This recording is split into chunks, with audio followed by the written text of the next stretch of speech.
Estados Unidos levantó temporalmente las sanciones sobre el petróleo y gas venezolano, después que el gobierno del cuestionado presidente Nicolás Maduro y la oposición alcanzaran un acuerdo para un proceso electoral el próximo año. Vamos a ver.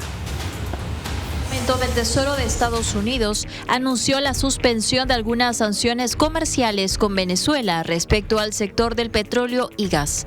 La nueva licencia autoriza al país caribeño, que había estado bajo duras sanciones desde el 2019, a producir y exportar crudo a sus mercados elegidos durante los próximos 6 meses sin limitación, aunque podrá revocarlas si Caracas incumple sus compromisos de la hoja de ruta electoral.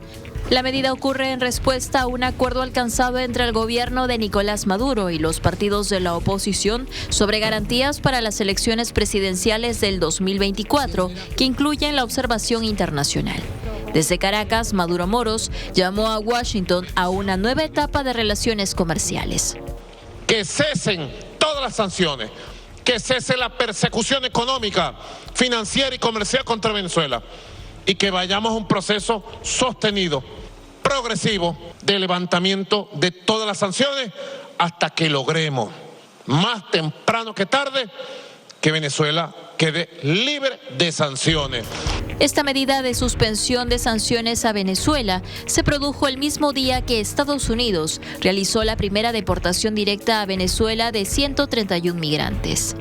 La Casa Blanca anunció a comienzos de octubre un acuerdo con el gobierno de Maduro para la repatriación ordenada, segura y legal de venezolanos que no tienen base legal para permanecer en el país.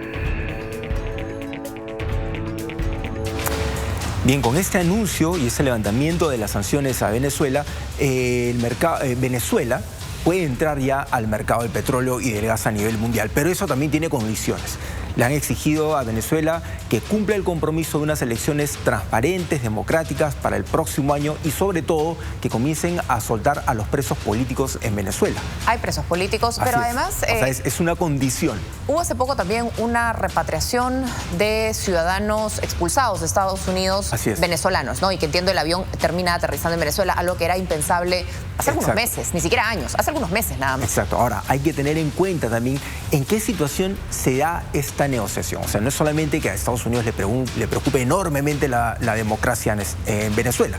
Tenemos que tener en cuenta que tras la invasión de Rusia a Ucrania, uno de los principales productores de petróleo en el mundo ha quedado fuera de juego por las sanciones, que es Rusia.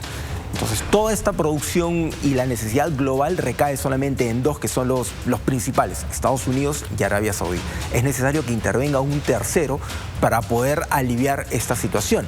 Venezuela tiene las mayores reservas de petróleo a nivel mundial. En su momento estaba entre los principales productores de petróleo. Sin embargo, las sanciones, la misma crisis en Venezuela han ido tirando abajo la producción de petróleo venezolano.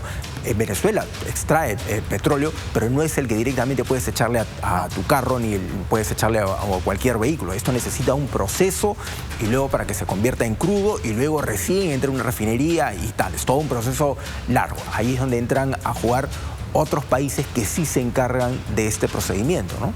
Sí, porque en realidad Venezuela tiene muchísimo petróleo, pero que no ha sabido sacar del subsuelo. Lo mismo le pasa a Bolivia con el gas.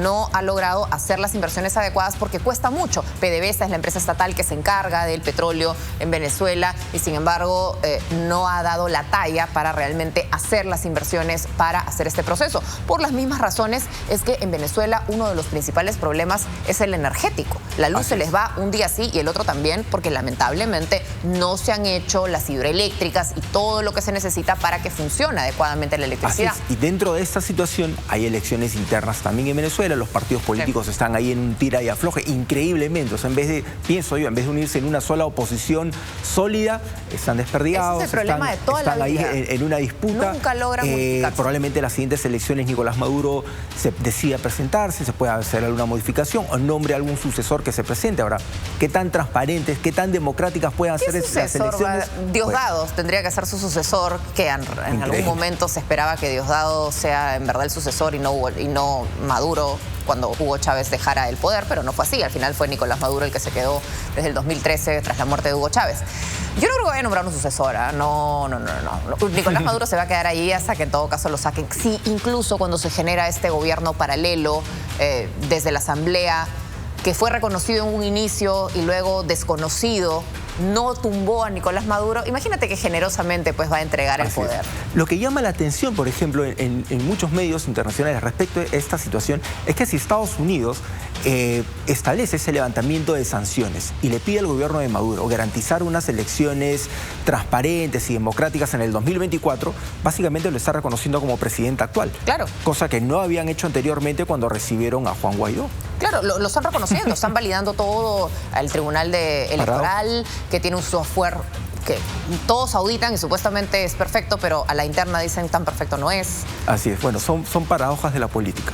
Paradojas de la política y las conveniencias, ¿no? Así es. Muchísimas gracias, Rolando, por toda la información que nos has traído. Nos vemos mañana con más. Mañana con más información. Gracias.